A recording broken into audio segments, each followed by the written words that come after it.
RV owners. Today we're taking a look at this 2026 Montana 3532 SP, and as you can see, it has a side patio here.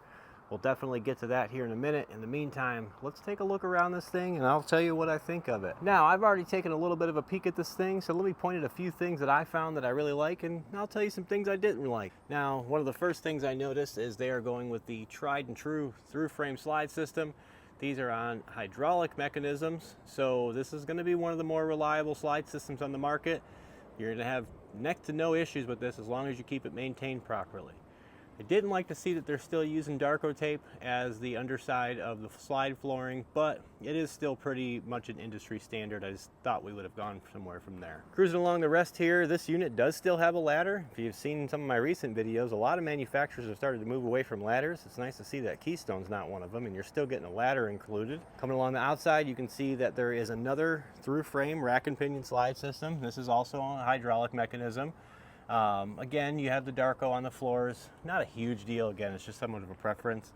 I do think that every manufacturer is struggling to figure out how to get water into a slide room without getting these kinks like this. Not a problem now, but something you'll want to pay attention to on these units. Cruising along the rest of the outside, you can see we are using the frameless square windows. A lot of manufacturers have switched over to those. They don't provide too much besides the aesthetics, but they are a little nicer to see than your standard windows. Coming along this side, you have one of your tank pulls down here. Not the worst place, I've seen a lot worse.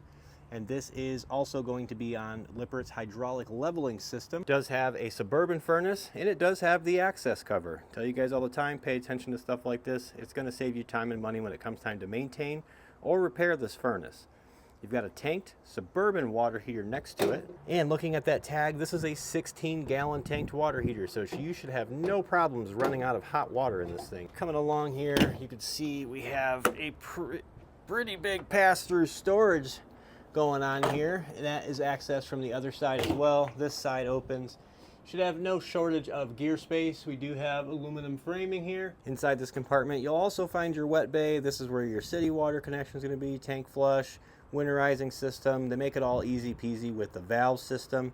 I like that this is its own designated wet bay, so you don't have to worry about water flowing over here. Got your low point drains right here. It's nice to see them not using plastic valves. And you have your Starlink prep. You have your inputs for your cable or satellite from the campground, or if you have your own dish.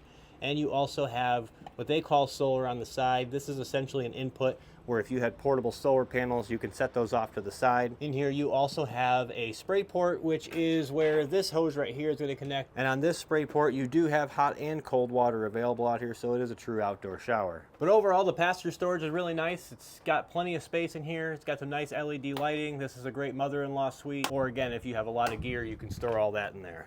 Coming along, this is the bed slide, and as you can see, you don't see anything on the sides of it. It's because it's not a Schwintek. It's not an in-wall slide system. It is an above-floor slide system, far more reliable than most of your in-wall slide systems, so it's nice to see Keystone making those changes. Right over here, you have your touchpad for your leveling system. We'll sweep right down here into the front compartment, and as you can see, they're doing a little bit better with the wire management. And one thing I did like to see, as much as I'm not a big fan of those bell cap connectors right there, at least they are not Wagos. You have an MPPT 30 amp charge controller from Victron. You got your solar panel disconnect there. You have a pure sine wave inverter installed from factory. And here's where most of your resettable breakers and stuff that I talk about are going to be. It's nice to see them kind of all in a centralized location here versus having them spread out and attached to random points of the frame.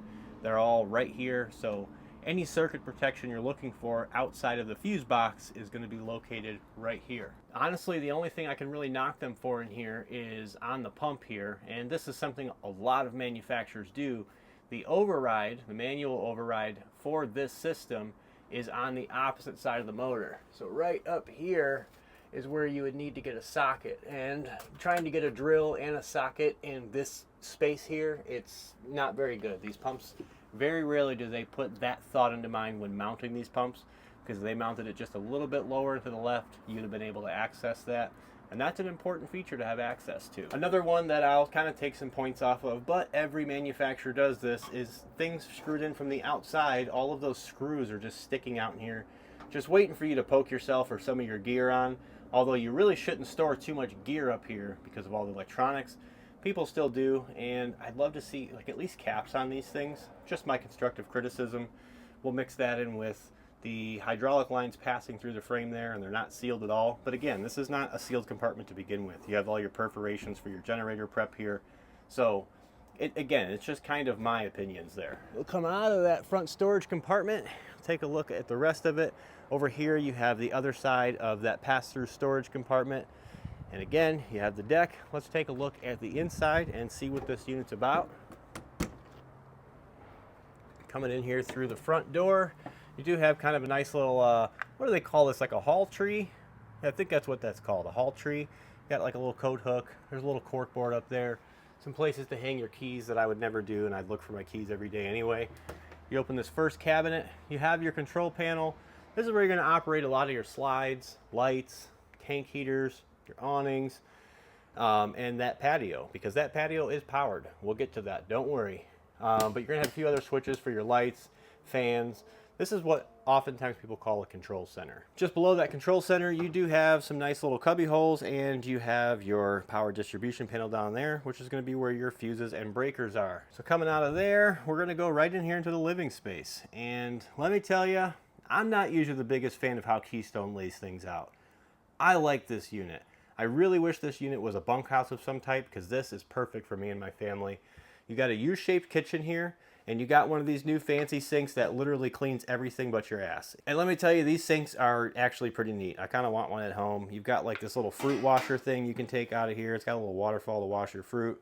You got a cup washer here. I've made the mistake of pressing one of those on a walkthrough one time. Don't do that. But it's like at a bar. You know, you put the glass on there and it washes it.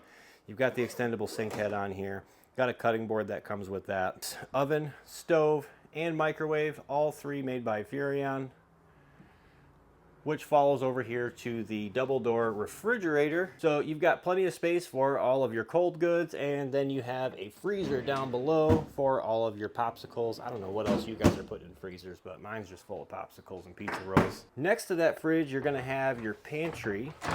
If I can get that door open, might need an adjustment. Well, the wheel's laying right there, so that explains that.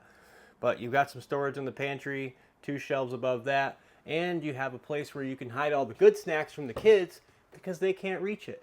As a matter of fact, I don't know what that thing is, but I'm about to find out. Oh, okay. So when you want the kids to reach the snacks, they have this little pull bar thing here that pulls that down. This would actually be really good for like your coffee makers and stuff, maybe stuff you're trying to put away that has a little bit of weight to it. I'm guessing these are like locks or something like that. That's a first. I haven't seen one of those, but again, I like that they created a pantry where you can keep the kids out of the goldfish, because they're always eating all my good snacks. Let's see what the other side of this thing looks like.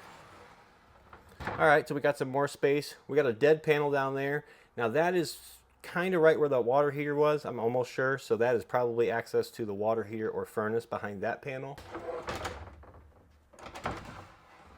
This door is not doing too good either. Probably need some minor fixes during the PDI. Nothing I'd worry about too much just yet. I actually haven't seen a whole lot of concerning things on this unit yet, but let's move over here to the living room, and we can see that you got a little breakfast bar. Is that what you guys want to call it? I don't know the names of this stuff, but it does have this nice little breakfast bar / desk.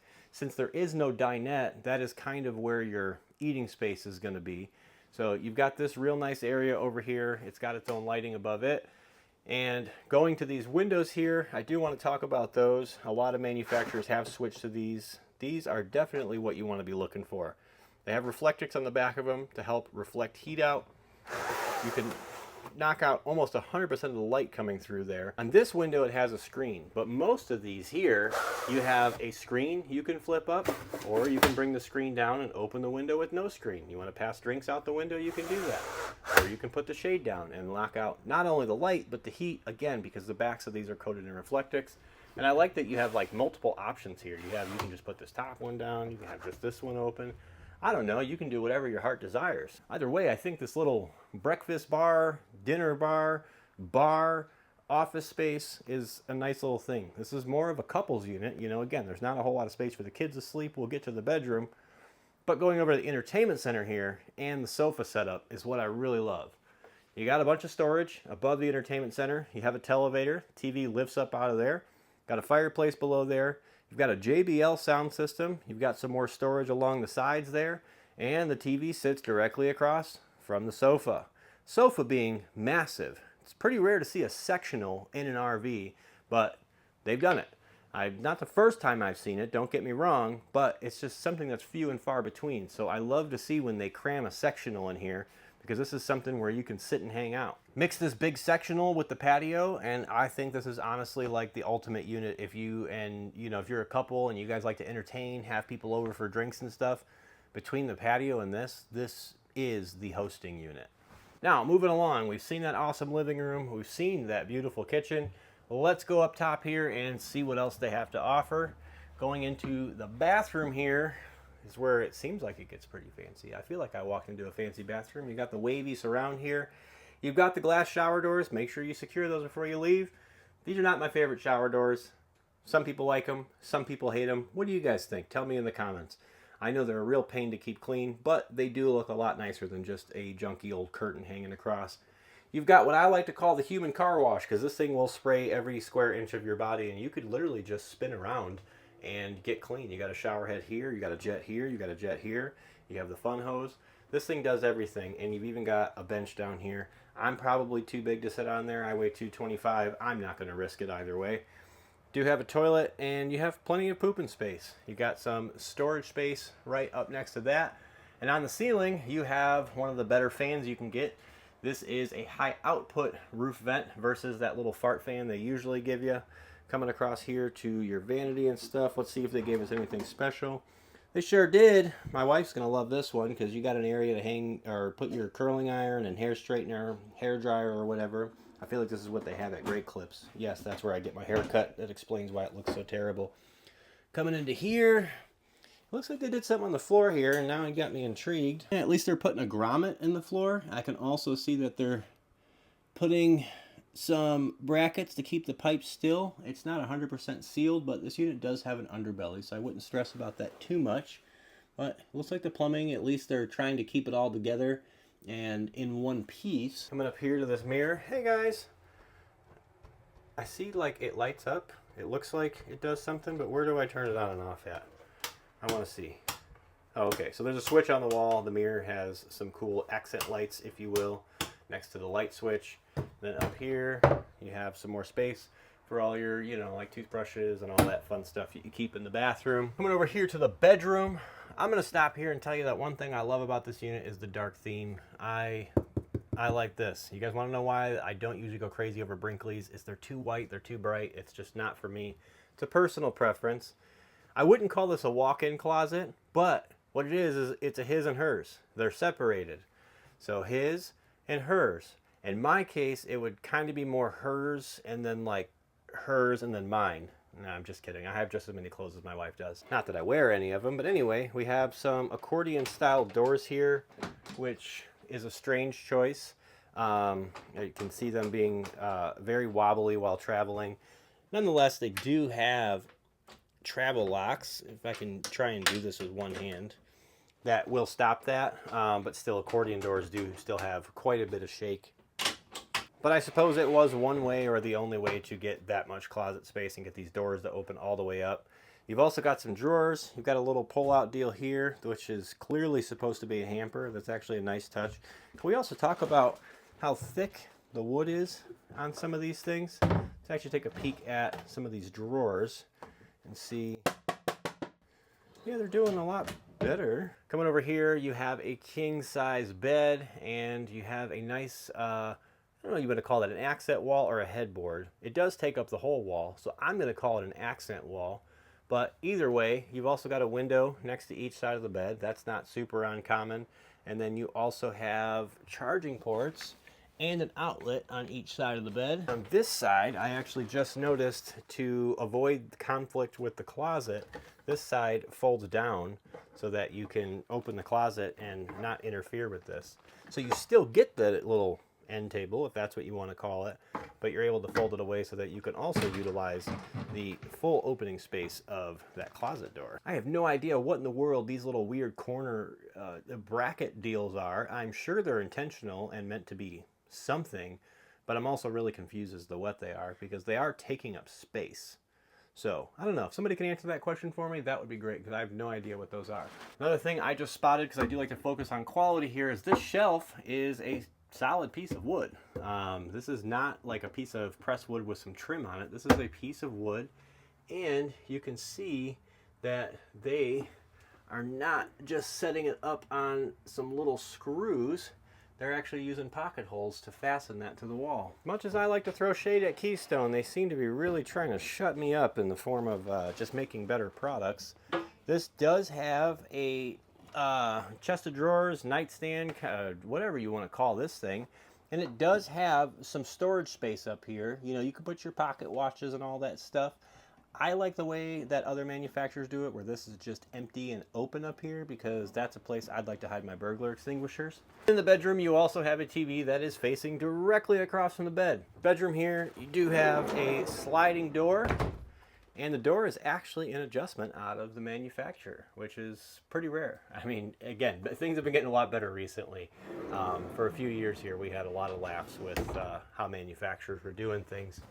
And then we have the best for last. We have this cabinet that I just caught my shoulder on. But anyway, we also have this patio here. That was the star of the show on this unit. So we'll go ahead and walk out here and see how this looks. I don't have a windscreen on my microphone today, so you guys are going to have to deal with that.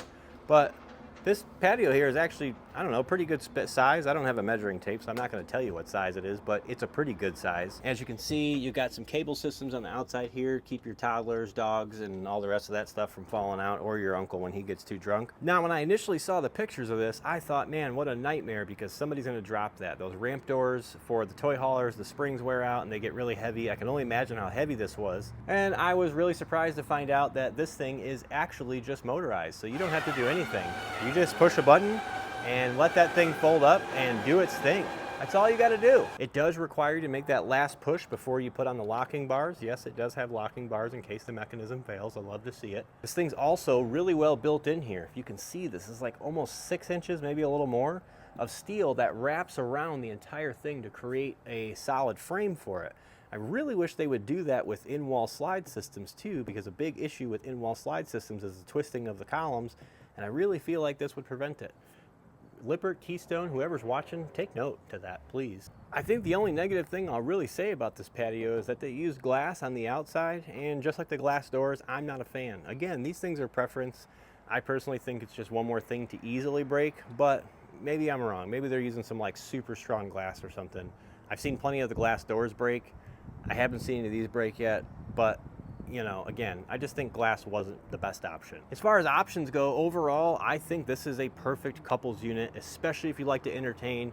Between that larger living room and the sectional sofa, you've got the balcony, you've got the little breakfast bar.